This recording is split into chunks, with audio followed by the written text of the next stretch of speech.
I got this comment a while back and it sparked a larger question. Is there such a thing as a bad exercise? Or are people just using the right tool in the wrong situation? Because this idea pops up constantly. Deadlifts are bad for your back, squats are bad for your knees, bench press is bad for your shoulders. So in this video, I'm gonna give you a simple system for deciding what exercises you should do, what exercises that you should avoid, and when that can change based on your goal and situation. We'll use the good morning as an example. The first thing you have to understand is that exercises are tools, not moral choices. Tools are only good or bad based on the job you're trying to do. A pull-up can be one of the best exercises on earth, but it's horrible if you're trying to train your legs. So instead of labeling exercises as good or bad, we need to ask, good or bad for what? After you look at the goal, then we have to understand a key biological truth. The body doesn't improve unless you give it a reason. There has to be a stimulus in the direction that you want to adapt. That's the core principle of training. Want strength? You need to progressively overload higher force demands. Want muscle mass? You need tension and enough volume. Speed? You need fast force production.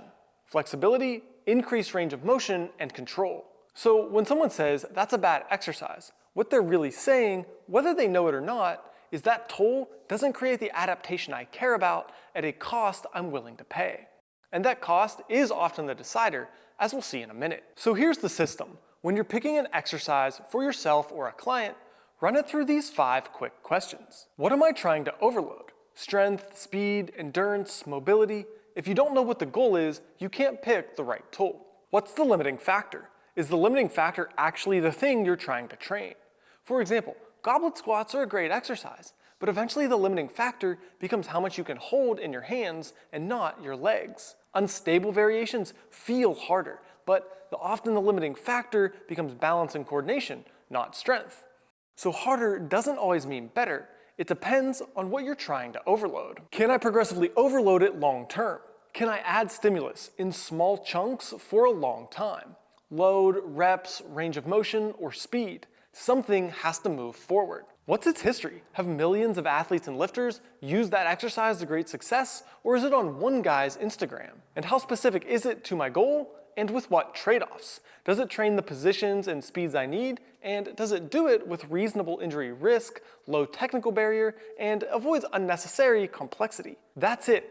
That's how you decide if an exercise is good for you. Now let's apply those questions to the good morning, the original exercise on our firing block. What are we overloading? Primarily spinal erectors with hamstrings and glutes as key contributors. That's important in a lot of sports and movement patterns. Does it have proven success? Yes, millions of strength athletes have used good mornings for decades, which really destroys the notion that it's automatically bad. The progression potential? It's easy to progressively overload, adding weight, reps, or range of motion. The specificity? Well, it's extremely specific to strength sports where you need to stay rigid and resist spinal flexion under load, like powerlifting or strongmen. Its complexity?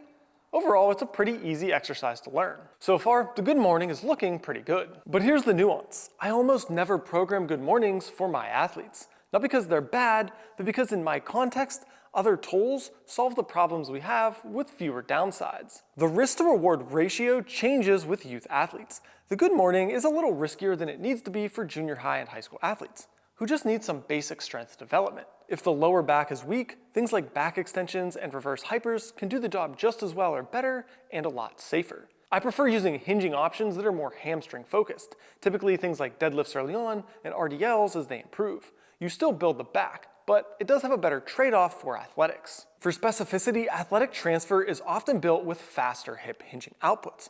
Good mornings are a very slow strength drill, but in sport you need rapid hip extension, sprinting, jumping, and changing of directions. So swings, cleans, dynamic RDLs, jumps, and throws often fit the athlete's goals better. So it's not that good mornings are bad, they're just often not the best trade-off for the people I mostly work with. And this leads to a massive coaching point. Most training advice online is protocol-based, best exercise, rep range, training split, or cardio workout. But real coaching is principle-based. It's about what adaptations are we targeting, what constraints do we have, what risks are acceptable, and what options solve that problem best for this person. That's how you stay adaptable, avoid dogma, and get consistently strong over years, not weeks. So are there bad exercises? Almost never.